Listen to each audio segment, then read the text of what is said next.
So people who might have a distinct identity as a man or a woman, just not the one that people assume that they would have when they were born. Having a non-binary identity, so something other, outside, between, beyond those identities of man and woman.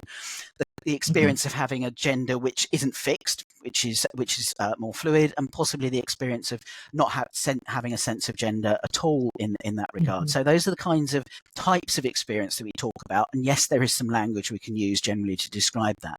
But most of the time, you don't need to know exactly how somebody describes their identity in terms of terminology. And if it does come up, just turn into the conversation. So, maybe I haven't heard that term before. Could you explain what that means for you? And then usually they'll be using it in a context where actually you can have that kind of conversation.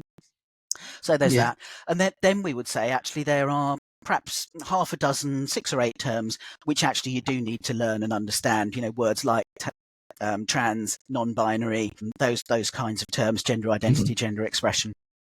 And just to understand those. But if it's only 6 or 8 terms, they're pretty straightforward to get to grips with.